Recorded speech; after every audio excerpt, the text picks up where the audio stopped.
ஜீவநீரோடை ஊழியங்கள் வழங்கும் இதயத்திற்கு இன்று ஒரு சிந்தனை. விசுவாச எல்லை. என்னால் நடக்க மட்டுமே இயலும் என்று நான் எண்ணுகின்ற போது தேவன் என்னை ஓட வைக்க முடியாது. என்னால் 1 கிலோமீட்டர் தூரம் மட்டுமே ஓட இயலும் என்று நான் நினைக்கும் போது தேவன் என்னை 2 கிலோமீட்டர் தூரம் ஓட வைக்க முடியாது. நம்முடைய விசுவாச எல்லைகளை கடந்து தேவன் நம்மை செயல்பட வைக்க முடியாது.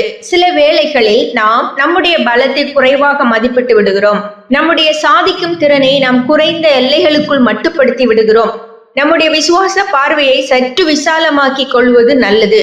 நம்முடைய நம்பிக்கையின் தூரங்களை சற்று அதிகமாக்கிக் கொள்வது நலமானது.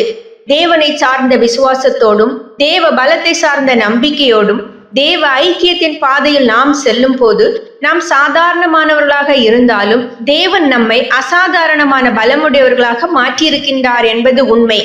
அங்கே நம்மை குறுகிய எல்லைகளுக்குள் நிறுத்திக் கொள்வது தேவ வல்லமையின் செயல்பாட்டினை மட்டுப்படுத்தும் செயலாக மாறிவிடும். கானானை வேவு பார்க்க சென்றவர்களில் பெரும்பான்மையினர் அந்த தேச மக்களுக்கு முன்னால் தங்களை வெட்டுக்கிளிகள் என்ற நிலைக்கு குறைத்து கொண்டார்கள். எனவே வெற்றி பெறுதல் இயலாத விஷயம் என முடிவு செய்தனர்.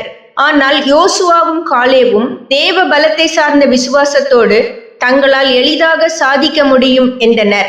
அந்த இருவரும் தான் ஒரு நாள் அந்த கானானுக்குள் பிரவேசித்து வெற்றி காண முடிந்தது.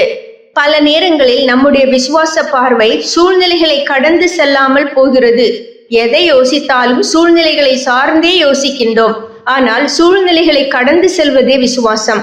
பல அற்புத அடையாளங்களை கண்டிருந்த போதிலும் மோசேயின் விசுவாச பார்வை சில நேரங்களில் சூழ்நிலைகளை கடந்து செல்ல மறுத்தது. அனைவருக்கும் இறைச்சி கொடுப்பேன் என்று தேவன் சொன்னபோது மோசே சூழ்நிலைகளை கடந்து பார்க்காமல் அது எப்படியாகும் என்ற கேள்வியையே கேட்டான். ஆனால் தேவனால் அதனை எளிதாக செய்ய முடிந்தது. சூழ்நிலையை பார்த்து பயந்தான் எலிசாவின் வேலைக்காரன். ஆனால் எலிசாவோ சூழ்நிலைகளை கடந்து போய் தேவனை பார்த்தான். அங்கே அவன் சாதகமானவைகளை கண்டான். சிந்தனைக்கு, முடியாது என்ற எண்ணமுடையவன் முழங்கால் அளவு தண்ணீரில் கூட மூச்சு திணறுவான்.